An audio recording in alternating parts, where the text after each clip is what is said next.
400 సంవత్సరాల క్రితం హిప్పసూస్ అనే మ్యాథమెటిషియన్ రూట్ 2 వాల్యూని కనిపెట్టాలి అనుకున్నారు.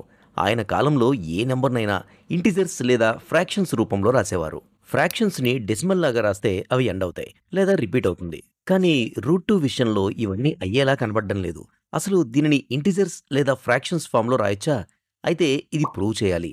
రూట్ 2 p/q ఫామ్కి సమానమని. ఇవి కోప్రైమ్ నెంబర్స్ అనుకుందాం. కోప్రైమ్ నెంబర్స్ అయితే ఏ రెండు నెంబర్స్కి కామన్ ఫ్యాక్టర్ ఉండదు. రెండు వైపులా క్యూతో మల్టిప్లై చేస్తే 2q² అండ్ p² సమానం. 2q² ఒక ఈవెన్ సంఖ్య అనుకుంటే p² కూడా ఈవెన్ సంఖ్య అవుతుంది. p² సరి సంఖ్య అయితే p కూడా సరి సంఖ్య అవ్వాల్సిందే. p కనుక సరి సంఖ్య అయితే దీనిని 2 ఇంటూ a అని రాయొచ్చు. అయితే ఇప్పుడు q² కూడా సరి సంఖ్య అండ్ q కూడా సరి సంఖ్య అవ్వాలి. మనం p and q coprime numbers అనుకున్నాం కదా, కానీ ఇక్కడ ఒక కామన్ ఫ్యాక్టర్ వచ్చింది. అంటే రూట్ 2ని కోప్రైమ్ నెంబర్స్ ఫ్రాక్షన్ ఫామ్లో రాయలేం. అంటే ఇది ఒక రేషనల్ నెంబర్ కాదు, ఇర్రేషనల్ నెంబర్ అని ప్రూవ్ అయింది.